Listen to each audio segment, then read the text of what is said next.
নমস্কার।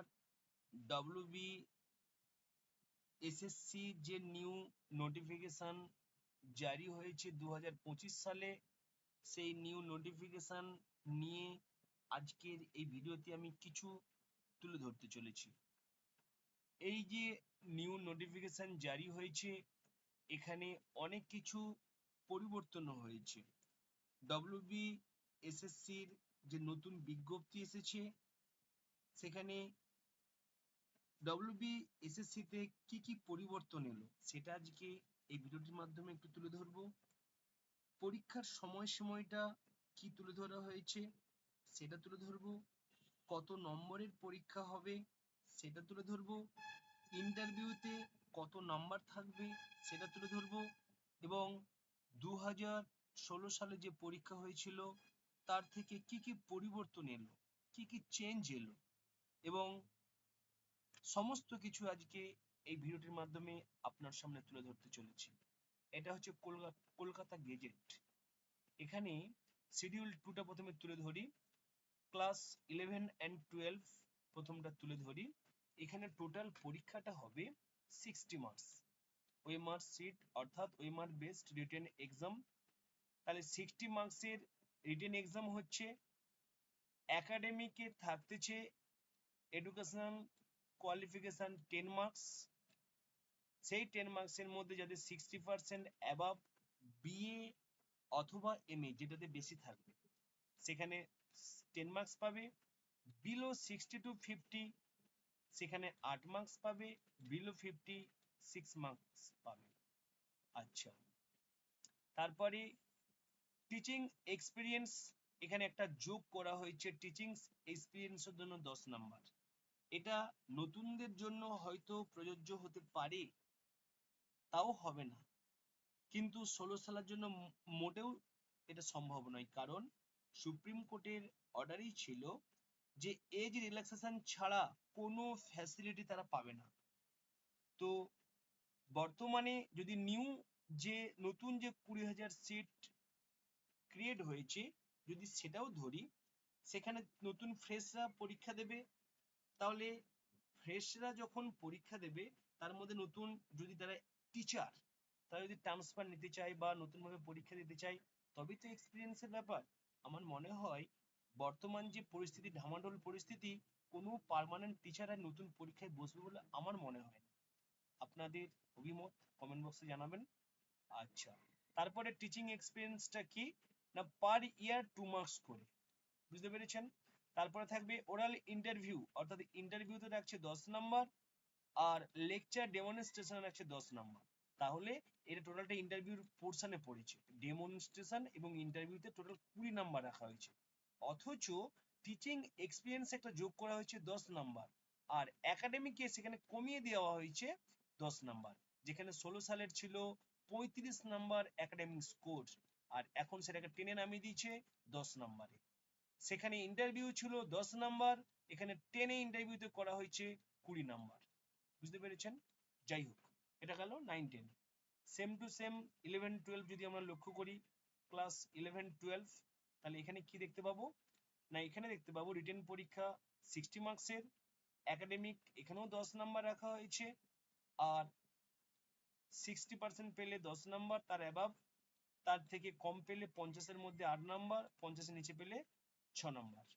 আর teaching এক্সপিরিয়েন্সে 10 number, প্রতি বছর 2 নাম্বার করে, 5 বছরের হাইয়েস্ট পাবেন। Oral interview 10 number, demonstration 10 number. বোঝা গেল? আচ্ছা, এবারে এই একটা পোর্শন। নেক্সট আরেকটা অপশন দেখে নেব যে নোটিফিকেশন যেটা জারি হয়েছে, নোটিফিকেশনে 11, 12, 9, 10 দুটোর কথাই বলা হয়েছে মেনলি।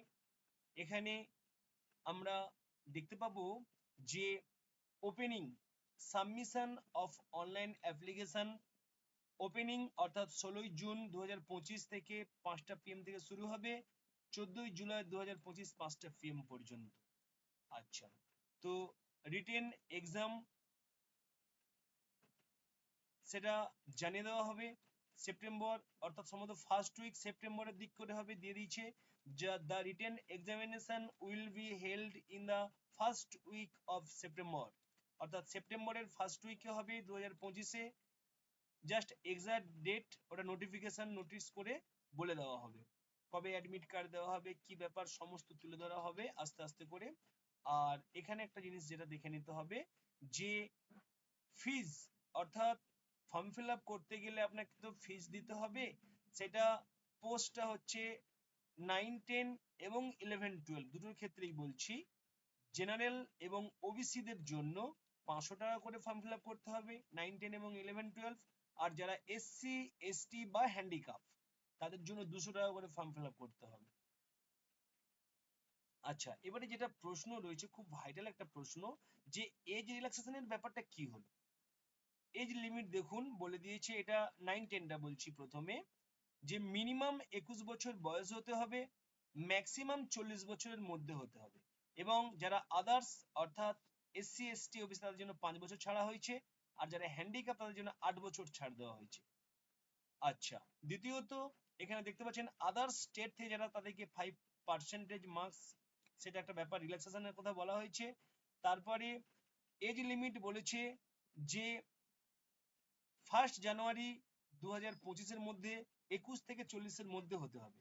আর 4 নম্বর পয়েন্টটা হলো 2016 ক্যান্ডিডেটদের জন্য অনলি ফর, এটাই 2016 সালের যে সুপ্রিম কোর্টের নির্দেশ, এটাই মাত্র গ্র্যান্টেড হবে।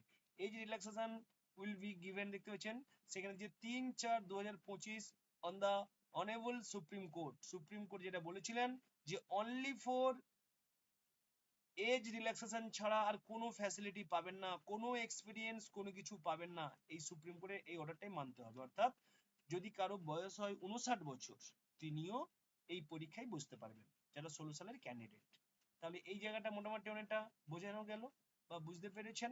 আচ্ছা, এরপরে দেখে নেব যে কোনখানে কত সিট রয়েছে, তাহলে একটু দেখে নিই, তারপরে আমি তুলে ধরবো যে বাংলাতে রয়েছে, আমি মেনলি বেঙ্গলি মিডিয়ামটা তুলে ধরতেছি, ইংলিশ মিডিয়ামও রয়েছে, হিন্দি মিডিয়াম, নেপালি, উড়িয়া, তেলেগু, উর্দু এসব বাদ দেন।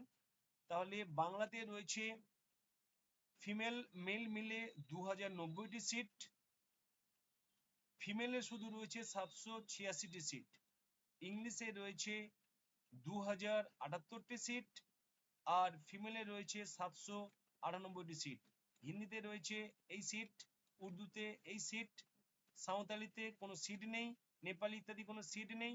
তারপরে মেন পয়েন্ট, ম্যাথমেটিক্সে 2347টি সিট, ফিমেলের জন্য 1100 সিট, হিস্ট্রিতে 1269 আর 509 সিট, জিওগ্রাফিতে 1051, 410টা সিট, লাইফ সায়েন্সে 2498, 938টি সিট, ফিজিক্যাল সায়েন্সে 2772, 1087টি সিট।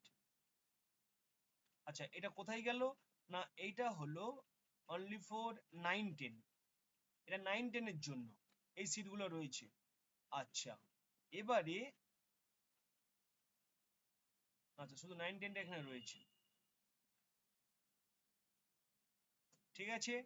তো 11, 12এও সেখানে আনুমানিক বলে দিচ্ছি 12,000 সামথিং সিট রয়েছে, সেখানেও এইভাবেই সিট রয়েছে।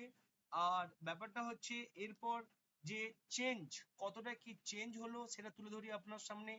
গতবারে 16 সালে এর আগের যে এসএসসি পরীক্ষা হয়েছিল, সেখানে 55 নাম্বার ছিল রিটেন পরীক্ষা, সেখানে একাডেমিক কোয়ালিফিকেশন ছিল 35, আর ইন্টারভিউ ছিল সেখানে 10, টোটাল কিন্তু ছিল 100। কিন্তু এবারে পরিবর্তন হয়ে আমূল পরিবর্তন হয়েছে, রিটেন 5 নাম্বার যোগ করা হয়েছে, তারপরে একাডেমিক স্কোরটাকে 10 এর নিচে নামিয়ে দেওয়া হয়েছে, সেই একাডেমিক স্কোরকে মাত্র মাইনাস করে 10 করা হয়েছে, আর ইন্টারভিউ যে 10 নাম্বার ছিল, এই ইন্টারভিউকে বাড়িয়ে করা হয়েছে 20 নাম্বার। আর মানে টিচিং টিচিং এক্সপিরিয়েন্সটা আবার আলাদা যোগ করেছে 10 নাম্বার, আর ডেমো এবং ইন্টারভিউ মিলে 20 নাম্বার করা হয়েছে, আর এক্সট্রা করা হয়েছে টিচিং এক্সপিরিয়েন্সে 10 নাম্বার। তাহলে এই 10 আর এই 20 নতুন যোগ হয়েছে, যেটা প্রত্যেককে ভাবাচ্ছে যে যারা টিচিং এক্সপিরিয়েন্সের নাম্বার পাবে তারা তো অলরেডি 10 নাম্বারই পেয়ে গেল। কম্পিটিটিভ পরীক্ষায় পয়েন্টের মানে 1000 জনের পেছন দিকে, আর 10 নাম্বার যদি এগিয়ে যায় সেখানে তো কয়েক লক্ষের পিছনে পিছিয়ে যাবে। এটা একটা দুশ্চিন্তার বিষয়। তাছাড়া 20 নাম্বার ইন্টারভিউর হাতে আছে মানে এটা টোটালটা ধোঁয়াশার মধ্যে যাবে। এটাও একটা চিন্তা ভাবনার বিষয়। অনেকে অনেক রকম কমেন্ট করেছেন। তো যাই হোক, এই ছিল আজকের আপাতত নিউ নোটিফিকেশনের একটা দিক তুলে ধরলাম। পরবর্তী পরপর এর পরবর্তী আরো কি নোটিফিকেশন আসে, যেহেতু সুপ্রিম কোর্টে আবেদন, এই যে যা নোটিফিকেশনটা দেওয়া হবে, ওনারা হয়তো কোনো চেঞ্জ করতেই পারে সুপ্রিম কোর্ট। যদি কোনো চেঞ্জ হয় আবার নতুন করে নোটিফিকেশন হবে। তো তার অপেক্ষায় আজকের এটুকুই ছিল আপডেট ইনফরমেশন। Thank you.